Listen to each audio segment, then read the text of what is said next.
जो भी सिचुएशन के लिए हम लोग जो भी गाना बना रहे थे, हर गाने के लिए हम लोग मतलब कभी उसके लिए दूसरा गाना बनाना पड़ा ऐसा कुछ हुआ ही नहीं।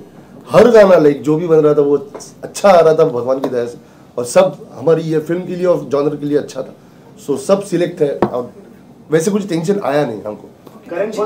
आई थिंक गाना जिस तरह से बना वो गाना इतना कमाल का था कि I think only top notch actors could have done justice to that song. And जहाँ तक कटरीना का सवाल है, I think her USP is that she has never been seen in any film in that kind of zone that Chikni Chameli is in. So which is why I think she also stands out in that whole atmosphere, and which is why also I think the song is catching a lot of eyeballs. ये film का जो अर्दीनेस है और जिस तरह का जहाँ पे जो सिचुएशन पे ये गाना आता है, तो वहाँ पे इतना ही पेस वाला गाना होने की ज़रूरत थी. और दूसरी चीज़ हम लोग मतलब आई वुड से कि अग्निपथ फिल्म में जो जिस तरह का जॉनर है म्यूजिक का, उसके लिए ये this is the perfect song. So that's why we selected. Experimented with the lyric thing. Then Amitabh took over. Amitabh ने बहुत जबरदस्त तरीके से उसको जब लिखा, तो हमको सबको एक सुकून आया कि हाँ this experiment will work 1000%. And एक चीज थी कि हमारा ऑलरेडी मराठी में गाना था, बट अभी वो हिंदी में आने के बाद सीरियसली और जिस तरह से अभी वो दिख रहा है, कतरीना का परफॉर्मेंस, गणेश आचार्य जी का कोरियोग्राफी और overall it's a very good thing for Marathi music.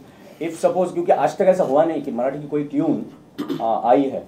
And I think कि हमारा ही गाना नहीं, किसी दूसरे भी म्यूजिक डायरेक्टर का मराठी का गाना अगर इतना पॉपुलर हो जाता है और उसको एक नया आयाम मिलता है, तो I think that is very good for Marathi music. कैसे आया तो मुझे भी पता नहीं, बस एक पर्टिकुलर मोमेंट में ये चिकनी लफ्ज आया, उसके साथ फिर चमेली चिकनी चमेली छुप के अकेली यहाँ तक पहुंचे, ब्रेनस्टॉर्म कर रहे थे. फिर अतुल का एक इनपुट आया कि भाई हाउ अबाउट कौवा चढ़ा के आई, तो ब्रेनस्टॉर्म करके we crack the hook and then we work backwards and created the rest of the song. नहीं, अगर मैं अग्निपथ का सिर्फ आइटम नंबर ही रिलीज करूंगा और पिक्चर नहीं रिलीज करूंगा तो शायद वो होगा. लेकिन मेरे ख्याल से अगर आप पिक्चर देखेंगे फुल लेंथ में, तो जिस कैरेक्टर के लिए या जिस रोल के लिए जिस एक्टर को हायर किया गया है, जिस एक्टर ने हाँ बोला है, वो उस कैरेक्टर को इस फिल्म में पूरी तरह जस्टिफाई करता है. I have been very lucky to work with the right composers and the directors. So in Agnipath also, not to mention that it has a vast range in itself. Like you have one Chikni Chameli, you have one Devashri Ganesha, and you have one Kavali. But the melodies and the situation, especially the melodies that Ajay Atul make, they had that spark in themselves. कि हर गाना कहीं ना कहीं खुद ही बोल रहा था कि मुझे ये लफ्ज चाहिए, मुझे दो.